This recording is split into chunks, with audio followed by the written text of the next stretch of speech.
How much fun is it when you get a bucket stuck open? And sitting up here trying to jam it and figure out what's going on with You're trying it. to push it back in, and you're yelling on comms, hey, or you're spinning in a circle because the bucket's stuck open and that one's closed. Or one of my favorite memories was 29 Palms. Yeah. Right at the final exercise, going through, doing the mech assault course, and heard some clanging and beating around on the suspension. We get out, and we see our dual support roller hanging down. Oh. We're sitting on the side of Lead Mountain like this. Yeah. So we have to get out and short track it and, you know, pop the grease zerd out and suck it all in and get up under there and pull the dual support roller off and take some track blocks out, jack it all back together. And we get it short tracked on one side. We're starting to head back to the ASP, completely out of regs, and notice the other ones fall off. We had to get back underneath of it and do this exact same thing, like 100 yards outside of the ASP, break out all the tools again, pop the grease out of it, suck all the track in, brake track. All we had to do was download the ammo at the ASP and go to the wash ditch, and it ended up adding another 2 or 3 hours to the night.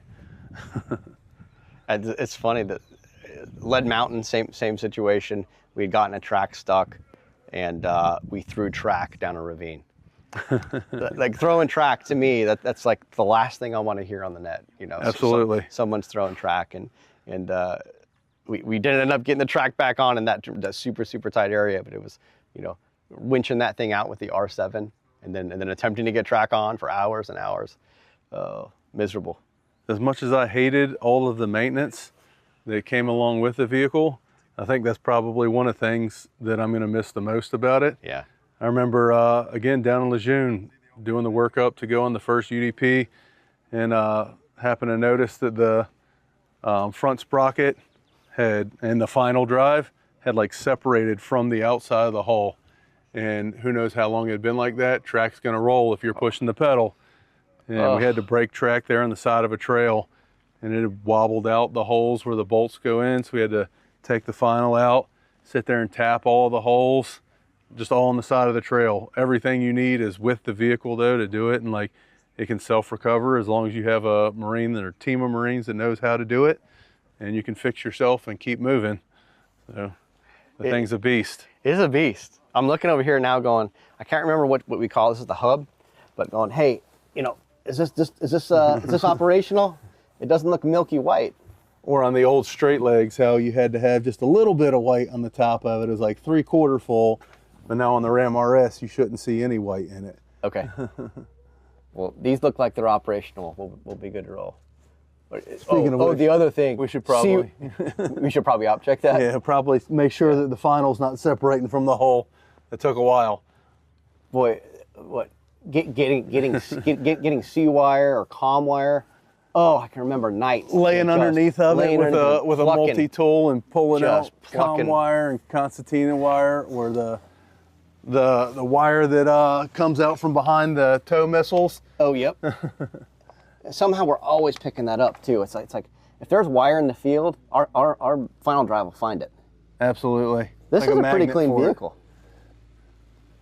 Or laying down on the beach, checking hole plugs, crawling through sand and having to dig a little tunnel out underneath of the vehicle. I don't think I had the pleasure of doing that too often. That was always like, hey, get up, sir. Did. We might have had 2 different worlds there, sir. Get up, sir. You're not checking the hole plug. I don't know. This was my battle board on so many ops. Absolutely. You know, rotate that thing out. I've got pictures of doing the exact same thing. Hey Gunny, go get me some. Hey Platoon Sergeant Gunny, go get me some chalk. Let's get the boat lanes laid up here. Do a quick, terrain model here on the bow plane. A piece of chalk and a bow plane's all you need for an op order. I missed that. I missed the simplicity of just rolling this out and going. I don't know. Sitting in the shade here though. You remember like at night, red beach, green beach, whatever. Sitting at night, in underneath the bow plane and just counting waves. Absolutely, doing your surrob. Yep. Or popping the plenums up after a long day and having your solar shower, baking the sun for a little while, hanging it up inside of the plenums, and being able to take a shower while still covered. The plenum shower has got to be the peak of field living. Yeah, I don't know. And you got your personal combat RV. That's it. It's our We had an old battalion maintenance chief that'd go around and just ding these things. And I don't remember why. If he just thought it was, oh yeah, he can tell if it's still got air in it, it's buoyant or not. Yeah. But I was always like, I don't know. I don't know if that's the truth. There's a lot of Amtrak lore. Still sounds pretty good to me, sir. Did you ever have to take, I'm sure you did. You got to take EEC off, right? Absolutely. I'm very familiar. We've had to dispose of quite a bit of it on the last deployment, and all of the parts and pieces have to be together. I gotta admit, the RWS turret, it just doesn't look as cool as the Upguns turret. Absolutely, I agree. Like it lost its whole aesthetic appeal up there. I mean, I guess way more practical. It looks cool. You know, you got like a cupola now, but the old turret was. And the way that the turret rides is definitely the best seat in the house. Best seat, especially for us short guys. Well, you wouldn't know. I could stand on the cage itself and still look out, sir. I'm good. And I'm standing on the seat while you're standing on the cage. You know what I always didn't appreciate? Every time I get on the vehicle, is how heavy those top hatches are. They're absolutely terrible, especially if the torsion spring is broken. Oh, it's miserable. I gotta say, one of my favorite things is having the thing in the water. It's been some time since we've had it in there, but for some reason, dolphins love the thing. They do. They're always swimming around. They always come over there. I remember so many times from the driver's station, looking down, almost being able to touch dolphins, like while we were out operating in the bay. And they just like are attracted to it for some reason. They love to come and play around it. I loved it at night, because at night those dolphins were like, the moon would radiate, and it looked like they were glowing as they were going around. Let's go hop up on top. Let's go. Yeah, I'd love go to. From the other side. Yeah. Ramp is life, right? Where the ramp goes down, we're home. Absolutely. It's really just, you're gonna miss the setting up to live in the thing, stretching your hammock out, having your nice burner plate and your inverter. Yep. Lots of helmet fires. Lots of helmet fires. Yeah, it's hard to appreciate. You know, when you stretch your cot out at the top, and it sits so high. You know, you've got it up there. Your face is almost touching the troop hatch. The amount of times that I've scrubbed my head on the non-skid and cussed this vehicle up and down for it, and now I give anything to hit it one more time, probably. I think Amtracking is that type 2 fun we talk about, right? It really sucks when you're doing it, but it's the best. And when you come back and you think about how much it sucked, it's like what everybody talks about. Yeah. It's in the moment it sucks, but it really brings everybody together because you're all in the suck together. That's right. It definitely builds the camaraderie. Yeah. I didn't get to spend a lot of time up here in the driver's station. You've definitely had a lot more experience than I have. That's where I slept for most of my my junior Marine time. With my head propped up on the brake pedal and my feet stretched out to the rear. Lift up the TC seat, and that's like one of the best sleeping spots in the house. You're quick to react if you needed to. You could jump up and fire up the vehicle and get on the move within a couple minutes. Fix the radios if need be.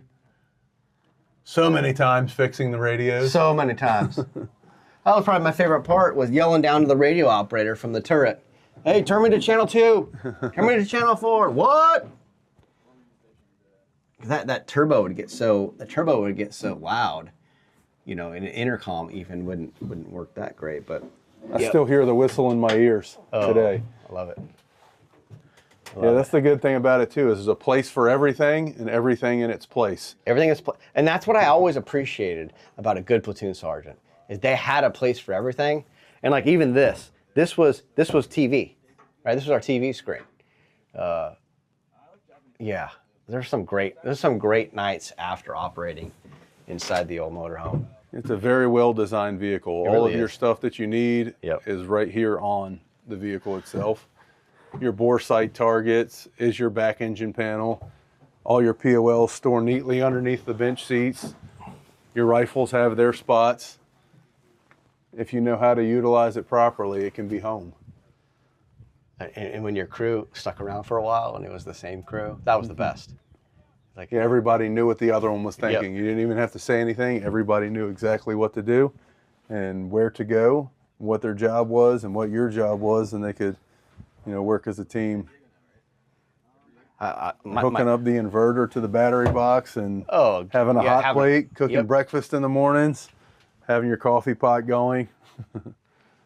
Even an air mattress stretched out. Air mattress, having a good crew chief, that was like, you know, as a platoon commander, it's, you know, you're worried about a lot of outside stuff, but when you got a good crew chief, it's like you walked up to that hog after a late night meeting with, you know, battalion staff or company or whoever you're supporting, and it's late and everyone's already racked out, and a good crew chief would have, you know, oh, hey sir, I got your cot already set up, or you know, or hey, you know, hey, eat this before you go to bed, and you know, just the comforts of home, and yeah, the crews, when the crews were together, boy, it was That's what it was. It was home. It was home. And it felt like it. Yeah.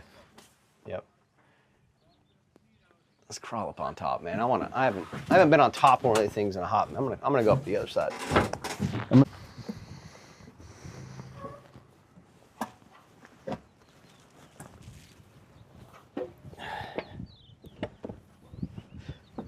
Well, the top hasn't changed as much as that. I mean, this big old thing.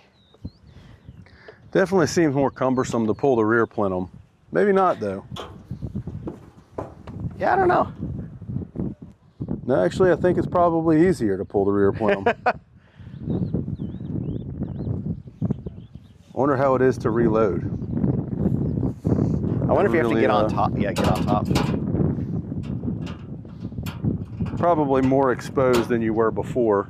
Probably. But only slightly. That was always the thing I hated the most. The worst part of the design of the vehicle is reloading the 40. Absolutely. You have to get out and like had to get out and bring it over. And a lot of times you had to come out with a multi-tool or a pair of pliers. You could crimp that next link together. Yeah. These guys right here, what we call these mushrooms, right? Like the mushrooms, the mushroom indicators. If the mushroom's up, we can get in the water. If the mushroom's down, not getting in the water. Or I remember reaching up, checking the old ventilator aspirator valve. Yep. Making sure it was flowing right, not stuck. Or being told so many times not to pop the plenums by myself. You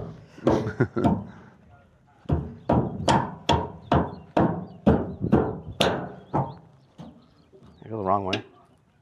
Going open? Yeah. There you go. The bolt's supposed to stop it, but yeah, it does. All right, pop them open. Make a one last time. Have a look one time, sir. 1, 2, 3.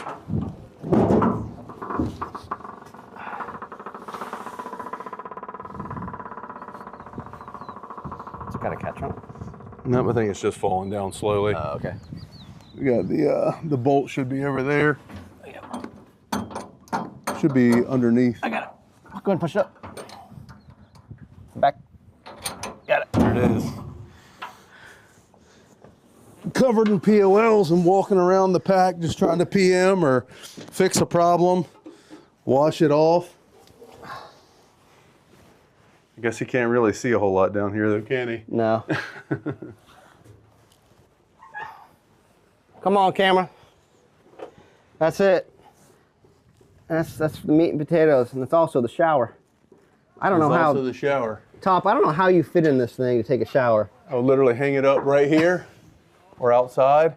Yep. Put the hose in on the dog for the plenum and have it hanging right here.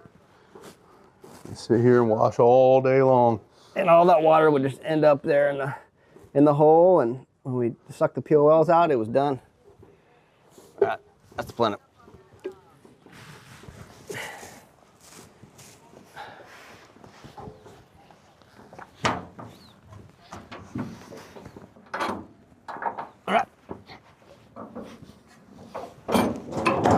I say that was on the wish list of many Marines for a very long time, was a stabilized turret.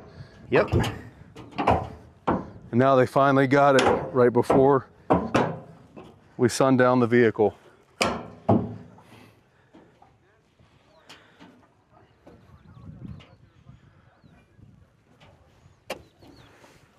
I really haven't had a whole lot of chance to check out the RWS. Yeah.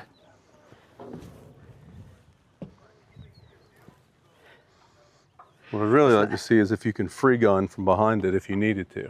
You know, the logo told me that we could, but I don't think I've seen it. Oh, right there. Free gun? Manual release mode. Flip that bitch, let's check it out.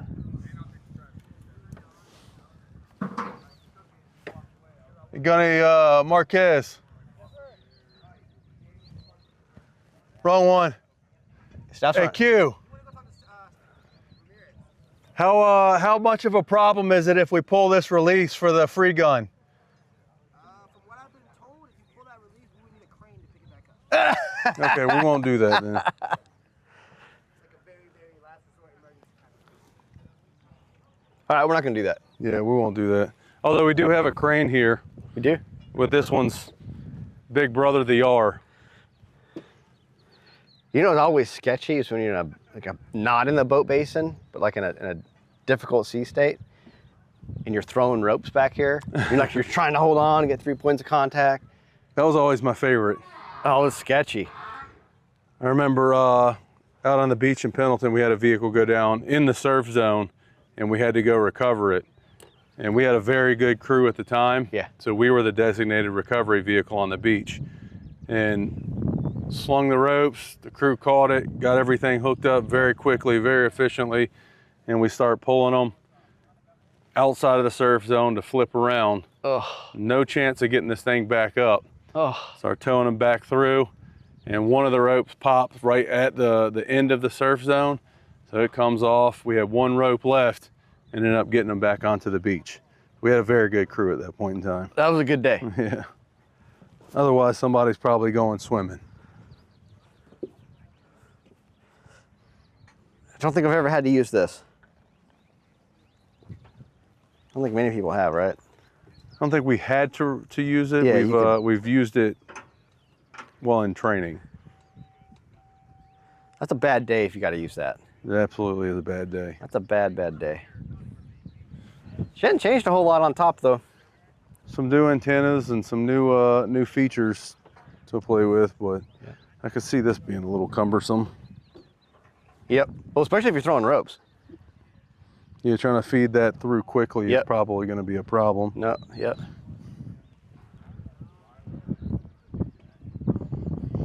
Yeah, this is where the infantry just hang out. Stick their heads out. Hey, let me breathe. Can you open up the troop compartment? The port side security. Right on, man. She's an old girl.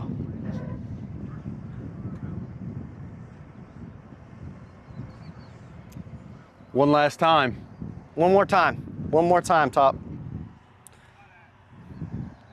What better place to do it? That's right.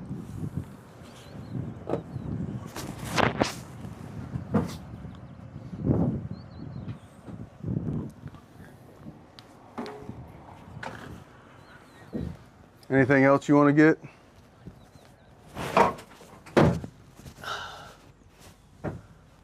I can't imagine you like being your height. I mean, I'm short, but like you're an above average man, clearly. But like your height hitting these things, oh. I've scrubbed skin off quite a few times. Is that why it's so shiny? Yeah, I've left some blood on some vehicles. My favorite one that I've ever had, and it was like it was built just for me, had the Miklik package top on it, Yeah, yeah. but no Miklik inside. So it had an extra like 8 inches of headroom in here, and it was awesome. Do you ever carry mortars in the back of this thing? We had mortars in 29 Palms one time. Yeah. We've carried everything, engineers, mortars, carried it all. That's one of my favorite things to do, is to find out new and interesting ways to employ the vehicle. I was always, having mortars in the back of your hog was always a little bit suspect. We had 60s with both open and no center. Yeah. All the way yeah. open. And 60s could launch right out the back of it. It's probably not regulation, but it's possible. I think I think that was part of a testing phase we did for a little bit. Or marking the engineering lane or the breach lane. Yeah. We had the ramp down like at a 90, and the engineers had all their equipment on the back to mark, all their flags pointing the directions of the lane that was breached and cleared. Oh, and they're So they could just stand here like this while holding on. and just throw it down as the first vehicle went through the breach lane. That's cool. And marked the breach perfectly. The AAV pulled off to the side while covered by tanks, and it worked out very well. Everyone was covered by tanks and by us inside of the hardened vehicle, and could mark the lane efficiently. Did you ever have one of those steps that you'd put on the pintle? I never did. It was You know always what I'm talking about, though? I do. That was so convenient. You could step into the hatch, and you didn't have this massive jump to get in. Some of the old OIF guys would talk about, trying to sneak stuff back from, from Iraq. I've met a few of them up in the football area, and I would assume that some of them were successful, but there's some pretty good hiding places in the old girl. Well, there's storage for days. There's actually one of my good friends. He was a staff sergeant and did the invasion, and then again in 2005, he had a video where they had taken over one of Saddam's palaces or something like that, and found a Amtrak full of cash. From ramp up, cargo hatches open, he's laying on a pile of cash that's from deck plate to the center beam of nothing but cash. That's insane. It was a really cool picture. I want to see. You got to find that picture. I'll find it. I want to see that. That's rad.